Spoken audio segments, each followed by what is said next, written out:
Hey, you. Yeah, you. Let's talk about linguistics, shall we? What? Boring! Wait, this is not boring at all.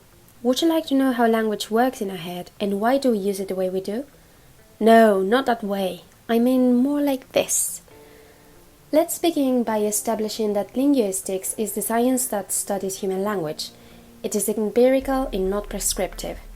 What does this mean? It means that linguistics does not state that the way you talk is right or wrong. It focuses on why people talk the way they do. It is explicative because it focuses on the way that languages in general are structured. It is objective because it is not based on beliefs or personal opinions, but on scientific evidence. It is explicit because its descriptions and explanations are accurate and exact. Language has been studied from different perspectives, which represent different points of view, interest, and objectives. So we can divide these different points of view into four important aspects. Synchronic refers to a complete language system in one specific period of time. Think of it as a snapshot of language. Diachronic, the study of languages developed over a period of time. This is also known as historical linguistics. External perspective. It is an empiricist point of view on language. It is interest on the experiences that the individual has with language. Internal perspective. It is a rationalist point of view of language. It is interest in the innate knowledge human brains are born with, and the knowledge their speaker has of their language.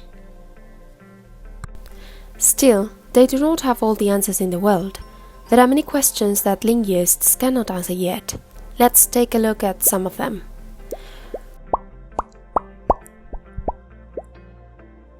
What is the origin of language? There are two main theories.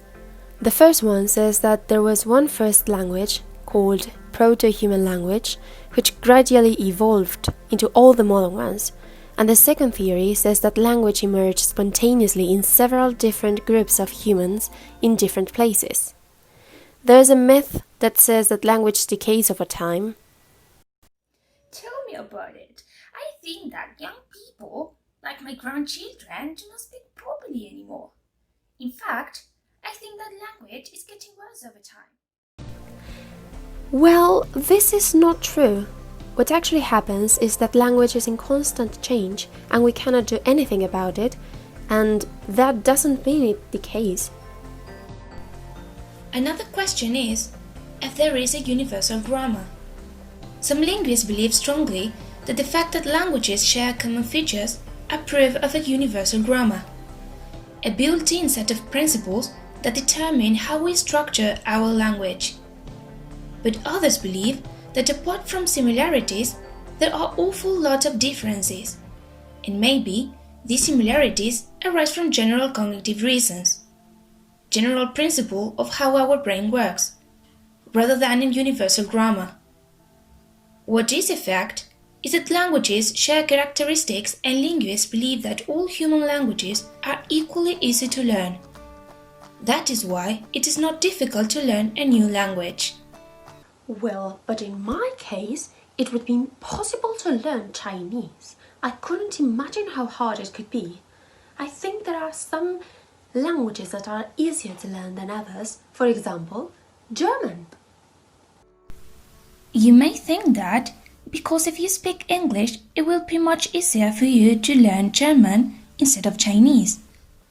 But that's only because German and English share many more characteristics than English and Chinese. But that does not mean that it is impossible. Actually, the more languages you learn, the easiest it is for you to learn another one. Okay, but what about their accents? It would be impossible to learn them. It does not matter how funny their accent may sound. Everybody has one. No two speakers produce speech sounds in exactly the same way.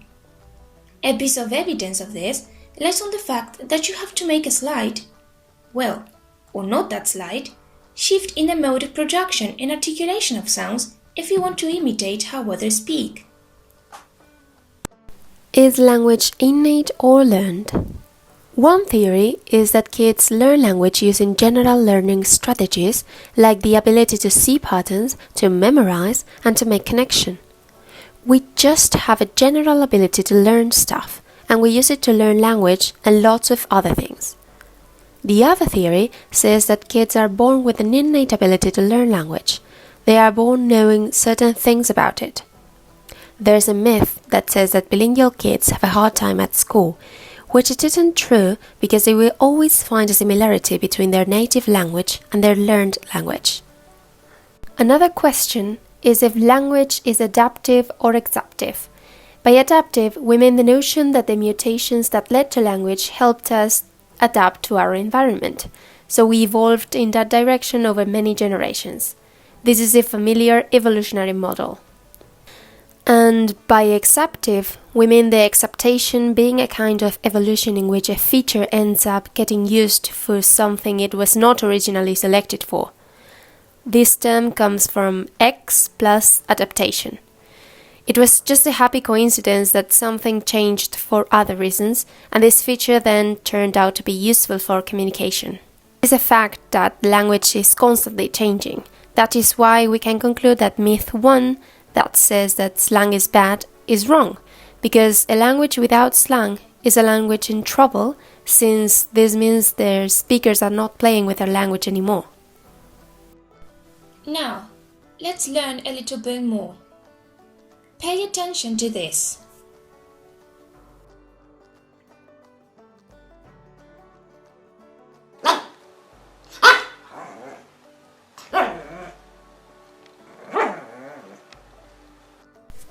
Now, what are you thinking about? You're probably thinking of a dog. All these three signs, the image, the sound, and the word, evoke the concept of a dog. But what is a sign? Peirce defined a sign as something which stands to somebody for something.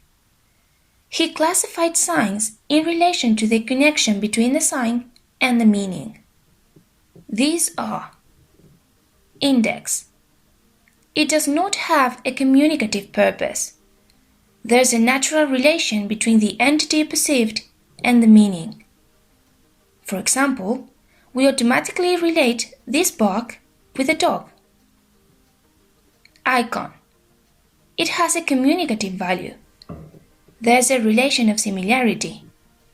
The entity perceived is similar to the reality it is trying to imitate or to make reference. For example, the image of a dog.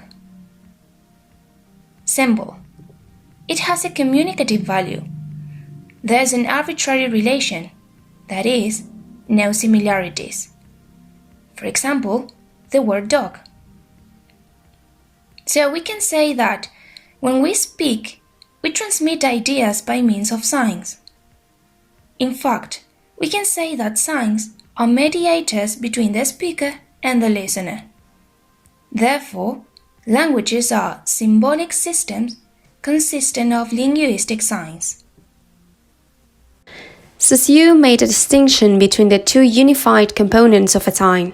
These are signifier, which is the acoustic image of a reality which is associated with a word, signified, which is the concept or idea behind the sign, and referent, which is the real element. According to Saussure, these are psychological realities rather than physical, and there are four main characteristics of linguistic signs: arbitrariness, linearity, immutability, and mutability. So, we can say that language is a system, including sign languages, and linguistics is focused on the understanding of this system and the contrast or equivalence of the linguistic signs. Wait. But sign languages aren't real languages, or at least they are not as developed as spoken languages.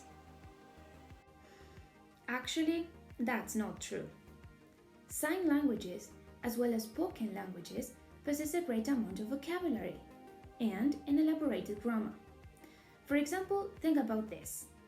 Sentences in sign languages have a structure.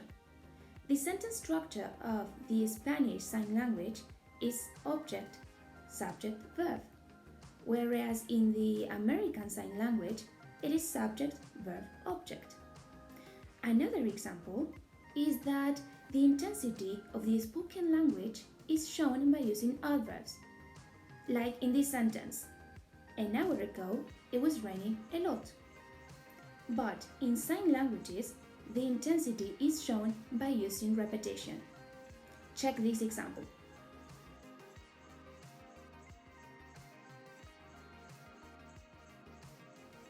Okay, so we can conclude that sign languages are real languages then.